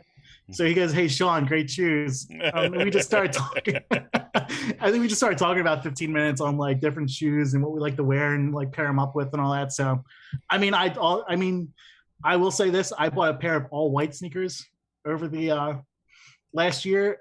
That is completely outside my comfort zone, and it took me the summer just getting used to wearing them. So it's funny when I show up, because I'm usually just dressed always in black. Yeah. Black jeans, black shoes, and then just coming in blue jeans and a pair of white sneakers. It gets people what the fuck are you doing? People are like, "Whoa, what's that going on here?" But yeah, no, I love wearing my Stan Smiths, so go with the classics. But yeah, so we can talk. That's my sneaker addiction right now. There you go. I always love the updates to the to the lifestyle channel. Those are good. I bought 4 fucking shirts this week that all came in at once yesterday, which was awesome. And I got a pair of jeans this past week too. So when I'm not smoking, I'm spending my money on clothes. Yeah, I need to cut it off a little bit because I need to go shopping. Oh, cool, man. Well, we got. You know what? I mean, yeah, go ahead. It's sorry. when you have money and you're in the Capitol all the time. You have to kind of look better. But like, I'm not wearing like shirt and tie. I'm just jeans and a sweater. Like, we'll keep it at that. Presentable. Or a button down. There you go. Well, this week we also saw, we like to kind of dip into the space news here and there. As of course, we had Captain Kirk, aka William Shatner, was one of the latest in a crew of 4 that went up on the Blue Origin's kind of rich people joyride there. And yes, the PP rocket kind of took out another crew of people with like nothing better to do with their money up to the edge of space. And it's that's why it's edge of space. It's like a suborbital orbitable, can't even say it, flight. And like unlike what we saw with SpaceX, which people went up there for like 3 days or 4 days, that was interesting too as well, because what the woman who I'm gonna forget her name right now, she basically came out. She said like she was space sick for the first couple days, right? And she said like by the 3rd day it was absolutely like fantastic and everything like this. She was like, yeah, next time I'm gonna go for longer, right? So this is not going away anytime soon. Like as long as we're deciding to shovel all of our money to billionaires is what they're gonna be doing. That's gonna be the new thing. But William Shatner, I wanted to pull the sound I was telling Sean this before, I wanted to pull the sound today for William Shatner because it went kind of a little viral. It was like, if you ever listen to, like, William Shatner's got all these spoken word albums that are, and like these kind of weird song albums that are freaking crazy. He did this great album with Henry Rollins from Black Flag, right? That is just like so freaking funny, I can't even stand it, right? It's just hilarious. And like, the guy's a little kind of office rocker a little bit, and so he was like talking in that classic like William Shatner voice, like almost like he's doing a spoken word album, and he's like saying like, zero gravity, this is amazing, I never expected. It's like this kind of like super dramatic kind of voiceover stuff. And I wanted to play some of the sound today, but I won't do this. So hopefully I'll get that on for next week. But so that happened. A lot of other things I won't even talk about because it's just I'm done. The other thing I do want to give a plug to is that I've talked about this before on the show, and I've been getting back into Dungeons and Dragons. Kind of I'm in the middle of kind of creating this campaign like from scratch, a homebrew for my kids and their friends and stuff. And it's been really kind of like therapeutic just to do something that is like, just about this world, about kind of outside this world and this kind of imagination, creativity, and all this kind of stuff, which is really fantastic. So anyways, as also I've been doing is like when I'm sitting down to do work at the computer, I have this show. It's called the Dungeon Run, where they're doing these kind of, this dungeon campaign, a Dungeon Dragons campaign, and kind of online. And the guy who's the DM is just a phenomenal storyteller, and the actors who play the different characters they're outstanding. And it's just, if you are looking for a distraction and if you have any interest at all in that kind of stuff and you got some time to burn, I mean, each show is like 3.5 hours long, right? 4 hours long, because it's like, like a full an adventure in a campaign.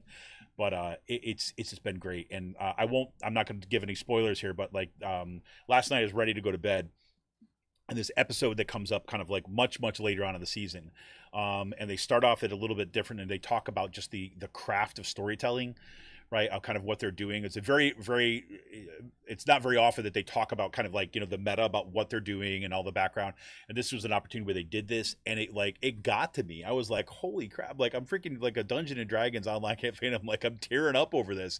I'm talking about the beauty of this. And in part because, the show got started in 2019, right? So there's been this arc that has gone from being in a studio to being forced online and having to change up everything because of COVID, right? And then I'm at the point kind of in catching up with the show. I'm at the point now where they're starting to getting close to the point where they're going to be able to come back to a studio or do it. And it's just been, that arc has kind of informed it. And you see these kind of like, they never talk about it kind of like overtly, but it inflects this, there's this beauty of kind of like trust and storytelling and kind of,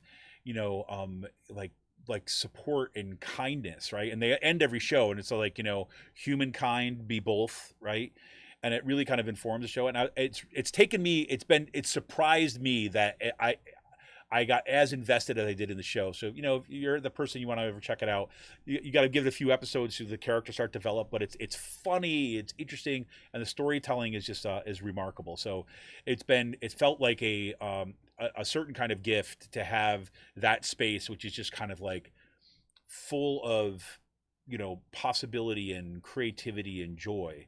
And you know, and struggle and all that kind of stuff, but just it's felt beautiful. So shout out to the Dungeon Run folks, and you can look them up online in the Dungeon Run. I think they're broadcasting on Twitch TV now, I think so, on every Wednesday at 6 p.m. and there's some kickoff shows and things like that. So that's my shout out for things to do for the week. Nice. Cool. I am looking at the I'm not listening to the Shatner thing, but it looks like he got pretty emotional with that. So. He did. No, I was like, it was like really. I think he legitimately. I should have said that like that because it wasn't like it was just a performance. I think he legitimately did. You know, like broke down. Yeah. Yeah. I mean, he's the oldest person that's ever gone to space. He's 90 years old. And I think he was just like he was beyond all his. You know, he says something on one point like he doesn't look 90. No, he doesn't. The guy looks like great. Yeah. So. Anyways, there you have it. No, it was it looks pretty cool. Yeah, pretty amazing. All right, man. Well, hey, another week in the books as we head into the latter half of October. Things are gonna start getting real. We've got the school board elections that are coming up on November 2nd. If you have not already kind of got your mail-in ballot or delivered your ballot, make sure that you're going to be voting on November 2nd. Check your polling place. Go to, I think it's pavotes.gov or something like this. Look up, make sure that you're registered because you got to get out on November 2nd and vote. I already voted. I already returned my ballot. So yeah, I think we're going to drive ours over. I think it's open on Saturday this week. If not, it's going to be on Monday. We're going to go drop them off. So I mailed mine and it got there within like 2 days, which was pretty good for like it did. Here, so. Yeah, I'm still just kind of skeptical about it. So I'm going to go put mine in a box. No, I completely understand. There are some post offices in this area right now that are having some extreme difficulties like keeping things going. Yep. So I just don't want to risk it, you know. So cool.